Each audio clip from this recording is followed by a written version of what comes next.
Now, civil society organizations say it's unfortunate that government seems to have failed the Marshalltown fire victims who are now facing a bleak festive season.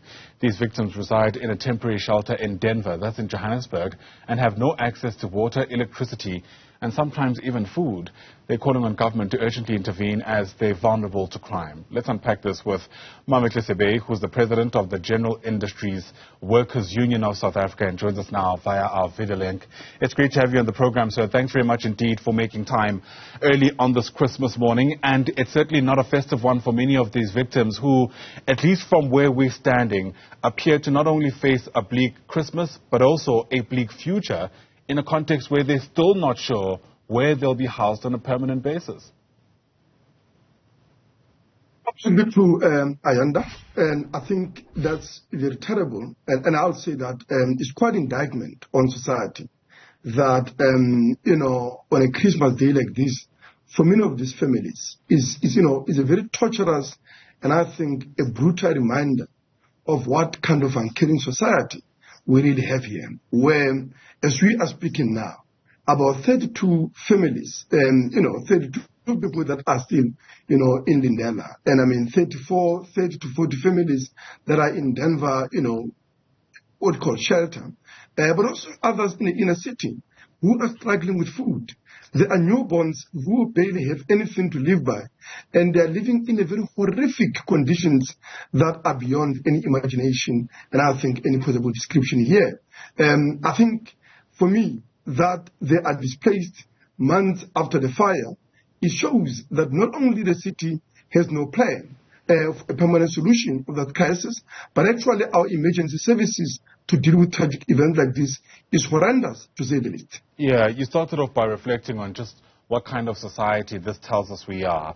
And, the city itself has come out to say that they're frankly incapacitated. They aren't able to move forward, even if there is a requirement from the Constitution that compels them to do a whole lot more than what has been done already. It seems that we'd always failed these victims even before the tragedy took place. Absolutely. I mean, I must say to you, just, preparing for this interview, I've had a discussion with one of our comrades, Comrade Nigel, who is a social worker in the city. This is a man that has seen anything that can possibly be seen about the horrendous living conditions of the city's poor. And he broke down, just describing how he visited, the families, and he had to confront or rather face with mothers with newborn who have nothing. And he was saying to me that one of the families that he visited, the very young lady with a newborn, the only thing that he has is a bag of rice, for the remainder of the holidays. And he says that others of the victims that we are trying to represent and demand justice for have actually given up on life. In the city of Johannesburg, they went back home, in Eastern Cape, in KZN, and across the vast rural areas where they left because they were compelled by lack of economic opportunities, lack of jobs, and the appalling levels of poverty in big parts of rural South Africa, and indeed across Southern Africa. And the fact that they had to give up on the city, on and by itself, is an indictment on this society, that you have a world-class city, the most industrialized city in the entire continent, being able to provide a decent shelter for the poor, being able to provide them with opportunities to make a meaningful and sustainable livelihoods, and subjecting them to a horrific and brutal realities, not only of the tragedy, but even beyond that tragedy. Their very life was miserable before the tragedy, and it is only gotten worse. Absolutely, and that's where I was hoping to go, right? I was among the first journalists to be at that particular site when this tragedy took place in August, and we had an opportunity to actually walk inside some of those buildings. Anybody who's done that will tell you that that is no space for it's no habitable space, I should say, for any human being, let alone children and mothers who may very well be weak and vulnerable. And there's something to be said about the fact that there were people living there to begin with in those incredibly horrendous conditions.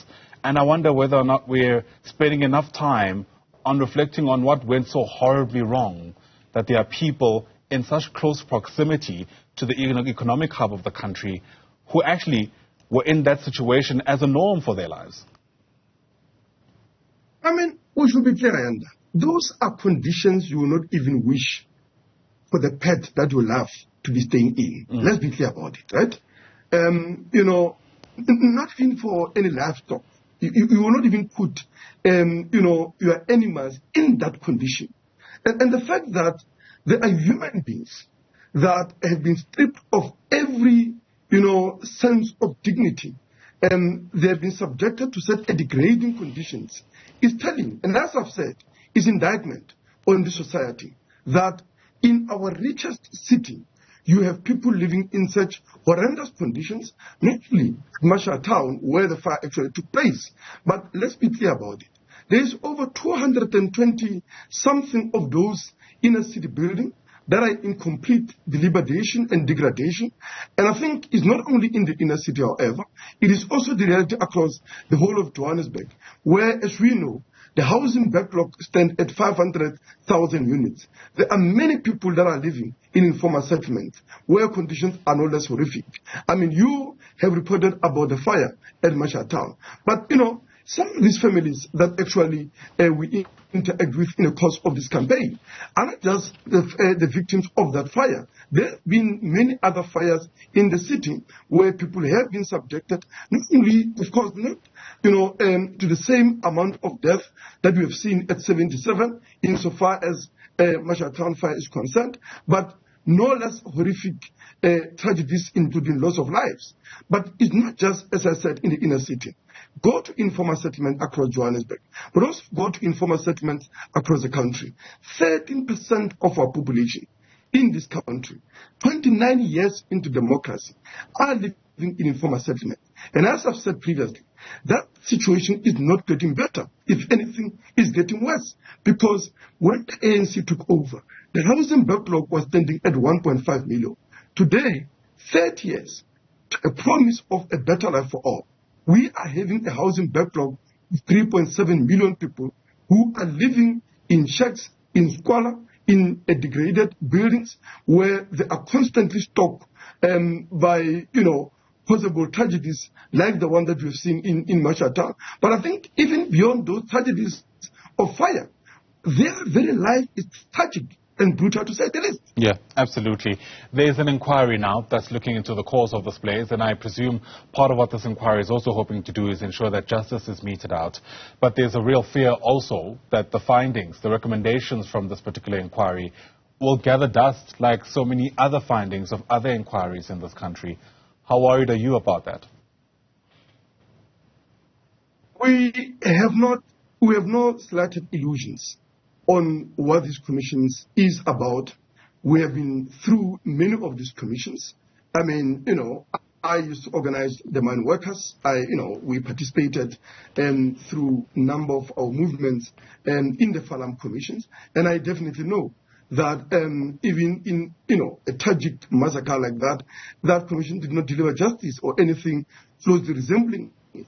And we think that even here, the very fact that many of the victims were facing deportation, and we had to go to court to obtain an interdict, just to say that they shouldn't be, of course, deported up until they've had a fair hearing before the commission.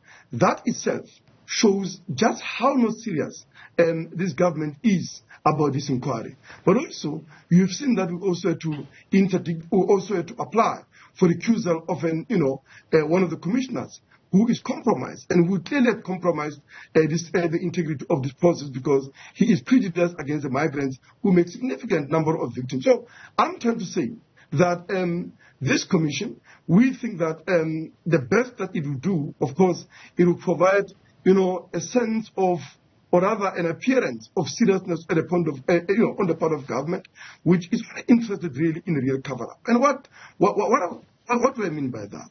The reality is, objective inquiry into this situation will tell you that there is a criminal liability on the part of those city officials, but also the political principals in the successive administrations of the Council of Johannesburg, where there has been a neglect over these buildings. Number of organizations, a Socio-Economic Rights Institute, for instance, has been working in this field alongside many community civics in the inner city of Johannesburg, which have been highlighting this building, the situation and horrendous conditions in which people are living, as well as health and safety issues that were tragically highlighted by that fire.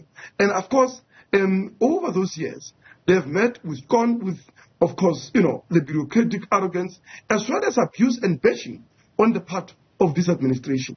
So we think that any serious inquiry would be able to highlight that there was a criminal negligence, a criminal abdication of responsibility, and there must be liability. But of course, we don't expect that this commission will go that far. But more than that, we know for a fact that ultimately this is a crisis of 30 years of the brutal neoliberal austerity measures, which have scaled back on spending of public housing, which has resulted in the squalor and dilapidation in the inner city, but also the massive housing crisis across the city of Johannesburg and across the country. Now, we do think that these are not only the policies of the ANC, but the policies of the entire elite.